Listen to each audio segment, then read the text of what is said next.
No Amazonas, as pessoas voltaram a andar de máscaras, como no tempo da pandemia, só que dessa vez não é por causa da Covid-19, mas da fumaça das queimadas, que são agravadas pela pior seca que já foi registrada na região e pelo fenômeno El Niño, além do aquecimento nas águas do Oceano Atlântico. Uma pesquisa da União Europeia aponta que 2023 deve ser o ano mais quente em 125 mil anos. Por trás disso tudo, claro, a ação do homem. Para falar sobre essa crise climática, nós vamos receber aqui no Conversas com o Meio a geógrafa Anne Alencar, que é diretora de ciências do Instituto de Pesquisas da Amazônia, o IPAM. Ela vai nos dizer como nós podemos evitar a catástrofe climática, se é que nós ainda podemos.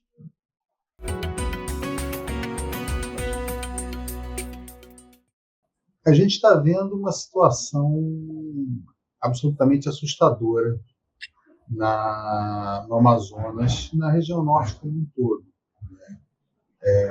As pessoas voltando a usar máscaras nas ruas na época da pandemia. O que está acontecendo é sem precedentes? Olha, Leonardo, pelo menos sem precedentes desde quando a gente começou a monitorar, né? E isso tem um motivo. O motivo é que tem dois fenômenos climáticos que causam seca na Amazônia e que eles estão acontecendo concomitantemente, no mesmo momento. Então, isso se junta às mudanças climáticas, né? As altas temperaturas que o planeta vem sofrendo, e todos esses efeitos em conjunto levam a essa situação que a gente está vivendo agora. Entendo. E esses dois fenômenos que você se referiu são El Niño e qual o outro? O outro é chamado AMO, que é o aquecimento das águas do Atlântico Tropical Norte, né? E normalmente o AMO, ele é um fenômeno que ocorre num período maior que o El Niño, né? E ele está pegando força agora e pode ter relação com o El Niño também, mas normalmente causa secas muito graves na Amazônia. Por exemplo, você lembra a seca de 2005? Né? Uhum. Essa foi uma seca causada pelo AMO. E nós tivemos em 2005 vamos dizer, cenas muito parecidas com o que a gente está tendo agora, com exceção dos peixes mortos, com exceção de uma fumaça concentrada, né, nas grandes cidades, mas tivemos uma seca muito importante em 2005. Então, a gente está hoje vivendo esses dois fenômenos que impactam a Amazônia de uma forma muito importante no que diz respeito à seca. Uhum. Agora, na verdade é um tripé, né? Porque nós temos o El Niño e temos a ação do homem, né? Até porque são queimadas que estão acontecendo, não são necessariamente incêndios florestais espontâneos, né? Qual esse impacto? Como é que está? De que maneira nós estamos agravando, estamos fazendo o antropoceno se sentir na Amazônia? Como nós estamos agravando esse cenário? Com certeza. Como você falou, é um tripé, né? Para o fogo acontecer, precisa ter 3 ingredientes, que são ingredientes básicos. O primeiro é o clima tem que estar favorável para o fogo pegar força e se espalhar. Tem que ter um material combustível, que são aqueles galhos, folhas, né? Enfim, tem que ter o que queimar, e o que queimar tem que estar em boa qualidade para queimar, né? Tem que estar seco. O terceiro ponto aí, que você colocou muito bem, é a fonte de ignição. No caso da Amazônia, a fonte de ignição é a ação humana, né? Os incêndios naturais, eles são eventos raríssimos na região. Precisaria ter um conjunto de fatores, né, por vários anos que fizesse com que um raio conseguisse espalhar um fogo numa floresta tropical úmida como a Amazônia, né? Isso não é impossível, isso acontece, mas acontece centenas né, pode acontecer no intervalo de 200 a 1.000 anos, por exemplo. Né? Uhum. Então, sim, a ação humana ela é fundamental, ela é importante para começar esse fogo. Né? E eu diria que, para nós, é muito mais difícil controlar o clima, apesar da gente estar tentando, num esforço mundial, em reduzir as emissões de gases de efeito estufa de todas as formas, né? Para que a gente contenha ou tente amenizar a questão do aquecimento global e os seus impactos nas mudanças climáticas, né? Mas a gente é um pouco mais difícil. Né? A gente também tem como influenciar na quantidade do material combustível, mas, com certeza, a gente tem como influenciar de forma determinante a questão da fonte de ignição, né? Quem acende o fogo. Então, nesse sentido, se a gente tivesse, mesmo com as condições que estamos tendo, as condições de seca extrema, severa na Amazônia, né? Se a gente conseguisse controlar a fonte de ignição, não teríamos os incêndios florestais que estamos tendo agora. E não vou dizer que foi uma sorte que incêndios florestais são uma coisa ruim, a situação que está acontecendo ruim, mas, pelo menos, nesse momento, a gente não tem quase uma política de estímulo a esse tipo de ação. Né? Exatamente, isso faz diferença, e eu vou te explicar por quê. Né? Esse ano, apesar de vamos dizer, todas as condições favoráveis para nós termos incêndios calamitosos, né, catastróficos, etc., nós tivemos uma coisa ao nosso favor, uma redução importante do desmatamento. Né? O desmatamento ele vamos dizer, o processo de desmatamento que termina com aquela queimada, né? Ele é uma fonte importante de ignição para os incêndios florestais. Então, juntamente com a queimada de pastagem para limpeza, né, de pasto, que infelizmente é a principal prática hoje da Amazônia, não a pecuária, mas a limpeza de pasto com fogo, né? E esses dois são os principais vetores dos incêndios florestais na região. Então, quando a gente tem uma política pública ou uma vontade governamental para combater o desmatamento, e a gente tem uma redução importante, né, do desmatamento, a gente vai ter também uma redução das fontes de ignição que fazem com que ocorram os incêndios florestais. Né? Então, e aí isso se reflete nos números. Então, se a gente pegar a área queimada, o número de focos de calor esse ano em comparação ao ano passado, a gente vai ver que está menor do que o ano passado. Né? Então, com todas as condições climáticas favoráveis para haver muito fogo na região, a gente ainda está abaixo do que foi queimado no ano passado. E isso tem um motivo, e o motivo foi a redução do desmatamento. Então, o cenário poderia ter sido muito pior se nós não tivéssemos um combate mais efetivo ao desmatamento. Se essas condições climáticas, meteorológicas tivessem acontecido no ano passado, por exemplo, a tragédia ia ser muito maior. Com certeza, com certeza. Porque ano passado nós tivemos um aumento do desmatamento importante, né? E um aumento do uso do fogo também importante em áreas já consolidadas, né? Em áreas de pecuária, enfim. E isso tudo é um prato cheio para que realmente esse fogo se espalhe e num clima e num cenário onde o clima é favorável, com certeza nós teríamos muitas áreas de floresta em pé queimando. Entendo. E para a população, quais são os principais riscos que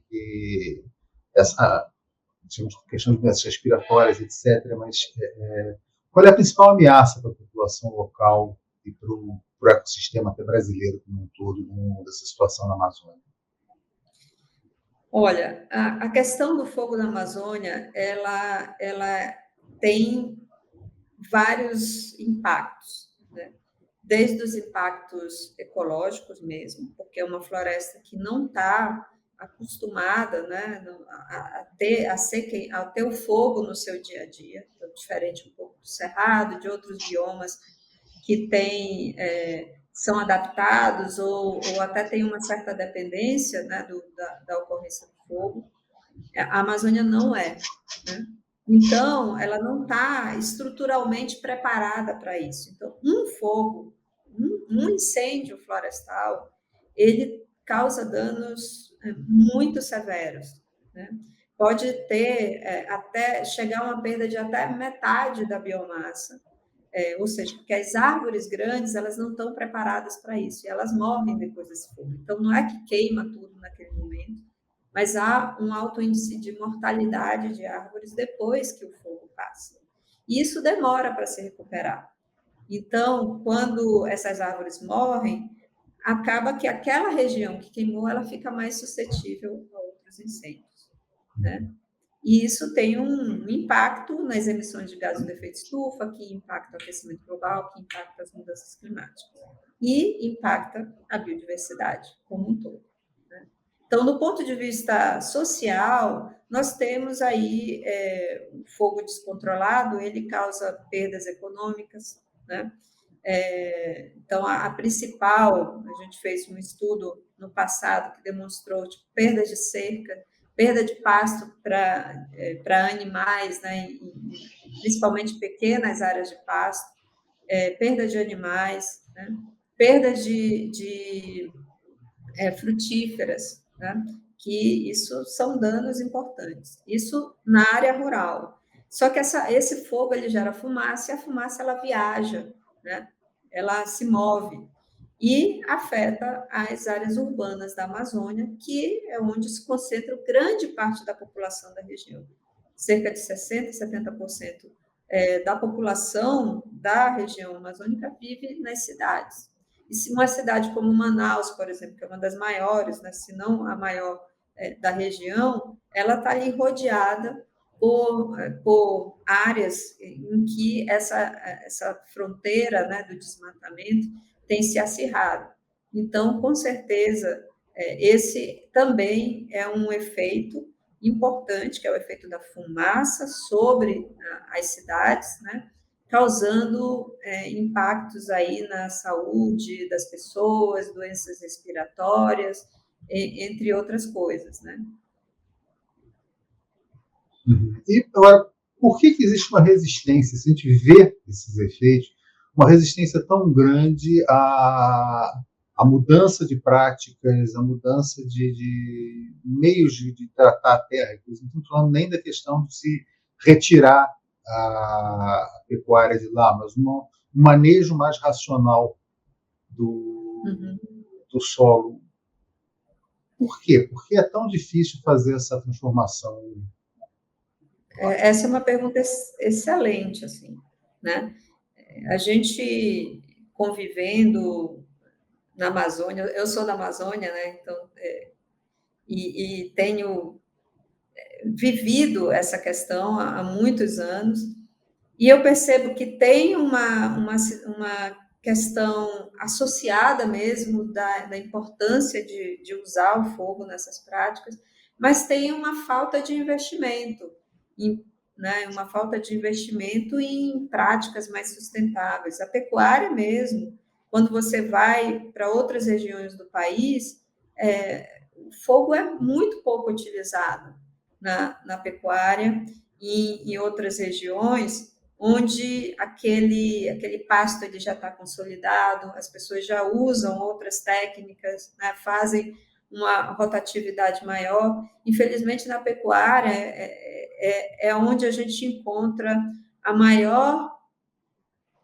uma pouca eficiência da atividade. Ou seja, tem muita área de pasto para pouco gado. Então, a gente tem aí número de cabeças muito baixo por hectare, né? Isso impede, isso dificulta que o manejo desse gado num pasto, né, seja feito de uma forma em que vai, vamos dizer, vai favorecer que aquele pasto não fique degradado, né?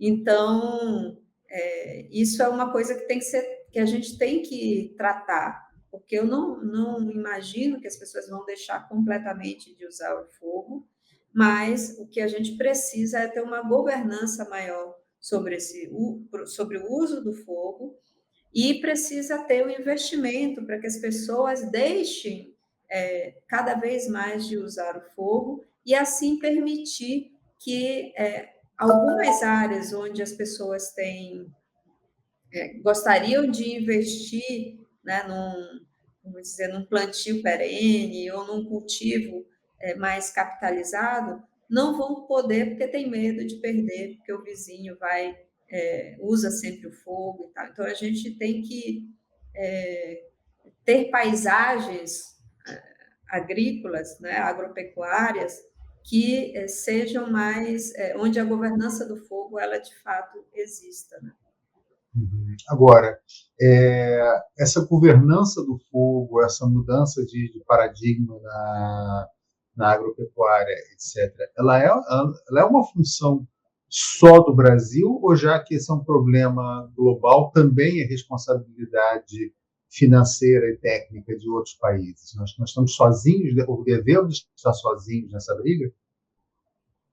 Olha, com certeza, ela é uma coisa que tem que ser espalhada pelo mundo, né? Só que em outros países, a gente talvez não tenha tanto pasto plantado como nós temos aqui na Amazônia. Por exemplo, se a gente pega os países da América do Sul, que é onde eu tenho mais, vamos dizer, conhecimento, né? Uma parte do gado, da pecuária, enfim, né, que é manejada em outros países, ela ocorre em pastos nativos. Então, você pega ali, mesmo no sul do Brasil, no Pampa, em outros lugares, né? Tem pastos plantados, mas é bem menor do que a área, por exemplo, que a gente tem colocado, principalmente na Amazônia. E essas áreas, elas requerem um manejo com fogo também. Mas é um fogo que, onde, vamos dizer, essas áreas de pasto nativo, né, são áreas adaptadas ao fogo de forma mais frequente, né? Então, a gente tem uma diferença aí importante. Mas eu me referia mais especificamente, não tem ficado claro, à questão financeira, a questão de ajuda financeira de países desenvolvidos, porque são países afetados pelas mudanças climáticas, são países que têm uma participação muito grande na produção dessas mudanças climáticas, e um argumento que muita gente diz é que há um cerceamento de atividade econômica. Digamos assim, muita gente ainda vê desmatamento como associado a desenvolvimento, etc. A ajuda que nós recebemos, ela é suficiente? É necessário que a gente tenha mais? Como é esse cenário hoje de participação global nesse processo de defesa da Amazônia? Uma coisa é a gente falar de desmatamento, no fogo que finaliza o processo de desmatamento. E a outra coisa é a gente falar de manejo agropecuário, né? Eu estava falando ainda há pouco do manejo agropecuário, né? Então, na minha visão, o manejo agropecuário tem que virar o manejo agropecuário cada vez mais sem fogo tem que virar uma meta para o governo brasileiro, né? Para investir realmente em práticas de produção pecuária sustentável, reduzindo o fogo da paisagem. Então, isso é uma coisa, né? E para isso necessita-se de incentivos. E o Brasil tem as condições de fornecer esse incentivo e universalizar esse incentivo. A outra coisa é o desmatamento, né? O desmatamento ele tem que ser reduzido ao máximo, né? E o desmatamento, sim, é a principal fonte de emissão de gases de efeito estufa do nosso país, né? O Brasil é o quinto maior emissor de gases de efeito estufa que causam, né, o aquecimento global, e o primeiro em que a emissão é floresta, é a queima de floresta, né? E então, sim, recursos internacionais que possam vir a incentivar uma maior efetividade na agropecuária brasileira, né, que evite desmatar, que dê à floresta um valor, o real valor que ela tem, né, é importante. Então, nesse caso, um financiamento global, enfim, e nacional mesmo, porque isso é uma questão também, né, de soberania nacional, é um recurso. As florestas brasileiras são um patrimônio nacional, né? Então, se a gente queima esse patrimônio, a gente está jogando fora aí várias oportunidades, né? Então, não só jogar esse peso para fora, mas também o Brasil tem que investir cada vez mais na conservação desse patrimônio riquíssimo que são as nossas florestas. Agora, hoje, vamos ouvir a notícia hoje, um estudo do Serviço Copérnicos da União Europeia indicando que 2023 deve ser o ano mais quente em 125 mil anos, ou seja, pré-glaciação. Nós estamos chegando num ponto sem retorno? Olha, o ponto sem retorno global, né? Exatamente. Eu não sei se a gente está chegando nesse ponto, ou não sei se a gente já está lá, porque eu acredito que o ponto não é um ponto, ele é um período, né? Infelizmente, talvez a gente só saiba disso no futuro, né? Que a gente vai identificar, olha, foi ali, mais ou menos. Então, eu realmente não sei dizer. O que eu sei dizer é que, empiricamente, o que a gente tem visto, né, o que a gente tem visto, observado, é que cada vez mais temos vivido eventos extremos, né? Temos vivido, a Terra ela tem reagido de uma forma muito forte a esse aquecimento, né? E, por exemplo, como eu falei, comecei aqui falando que estamos vivendo 2 eventos climáticos extremos que normalmente não aconteciam no mesmo ano e não na mesma intensidade. Então, e a gente está vendo as consequências disso, né, de uma forma muito, muito drástica.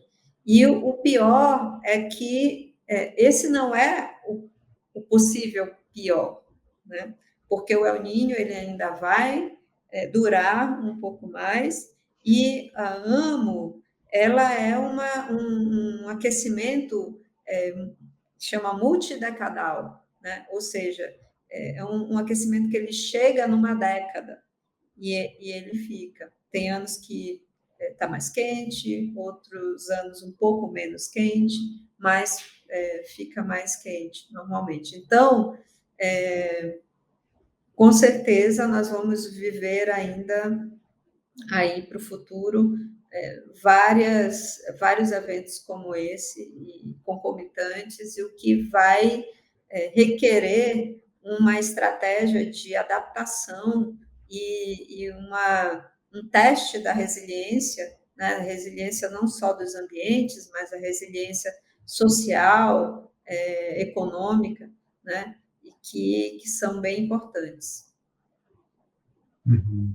Agora, extrapolando um pouco, os governos têm força para, se não impor, convencer dessa agenda, porque nós vemos os setores que fazem uso do fogo, os setores que fazem uso do desmatamento, têm uma influência política muito forte, têm um poder econômico muito forte.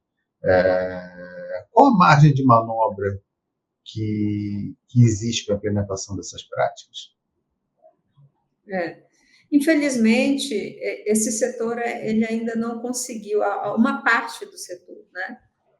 Cada vez mais eu acho que isso vem ganhando força, mas infelizmente o setor como um todo ainda não percebeu os riscos que eles mesmos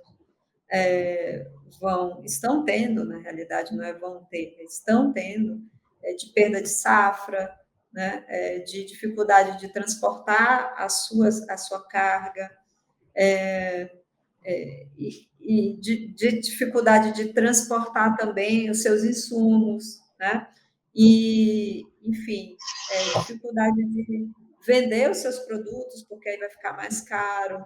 Então, o setor ele precisa se engajar nesse processo, porque realmente se engajando a gente vai ter eles assim vão ter muitos ganhos, né?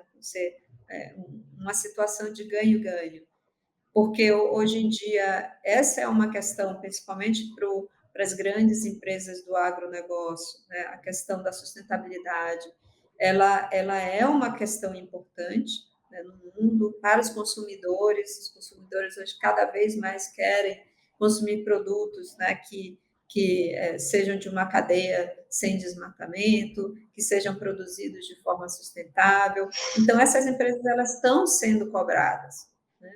O que falta é engajar o restante da produção, vamos dizer, dos produtores brasileiros, né, que não estão totalmente vamos dizer, associados a esse grande agronegócio. Então, eles precisam se engajar, porque no final eles vão ser os que mais vão sofrer.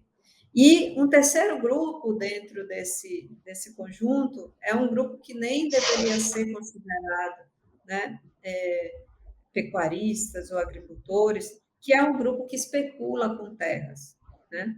Esse grupo ele é um grupo que está cometendo crimes, na realidade.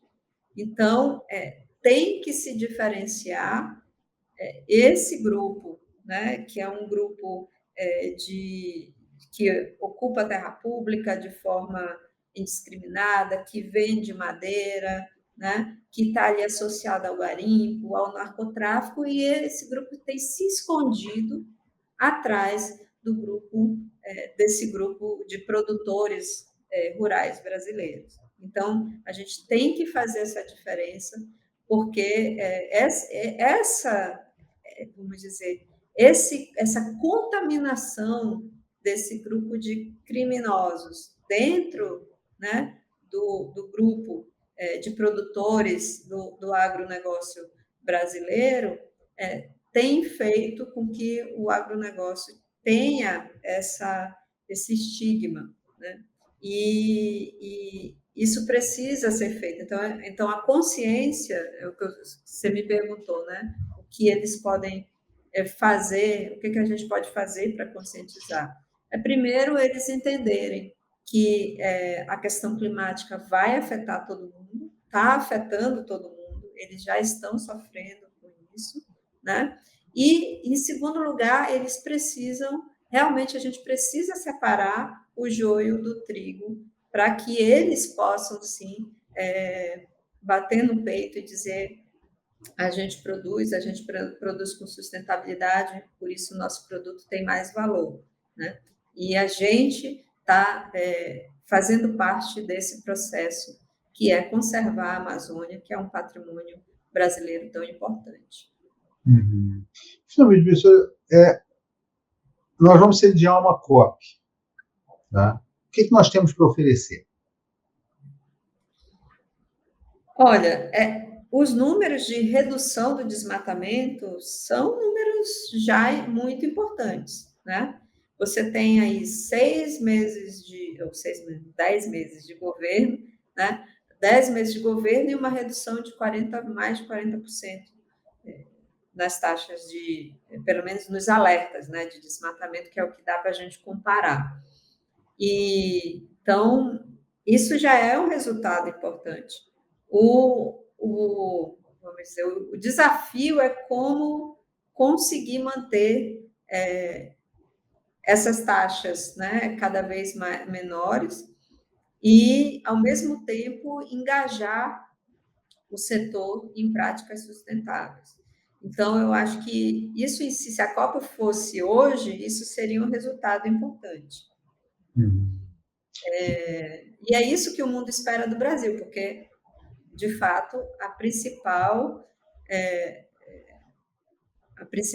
fonte de emissão brasileira é o desmatamento. Agora, uma outra coisa importante é a questão da exploração de petróleo, né? Os combustíveis fósseis são a principal fonte poluidora de longe, né, de emissoras de gases de efeito estufa do mundo. Então, começar a explorar petróleo na foz do Amazonas pode ser uma coisa que não vai contar positivamente para o Brasil. Até porque, vamos dizer que a exploração em si, né, se ela começar a ocorrer, ela vai demorar muito para se estabelecer. Então, e a gente espera que, a partir, pelo menos daqui a uma década, né, realmente os países entrem num processo de descarbonização e que usem cada vez menos a questão do combustível fóssil, né? E agora, claro, que a gente está vivendo uma guerra, 2 guerras, na realidade. O mundo está vivendo 2 guerras, e isso muda um pouco o jogo, muda um pouco as prioridades, né? Só que a Terra, o planeta, ele não deixa por menos, né? Ele está avisando. E os custos econômicos, né? A quantidade de refugiados climáticos, né, são cada vez maiores. Então, a gente precisa olhar para isso. Professora, muito obrigado. Né? Te agradeço muito a sua participação aqui. Vamos ver se essa mensagem, esse alerta, segue adiante e chega a quem precisa. Muito obrigado pela sua participação. Obrigada a você, Leonardo. Obrigado ao meio.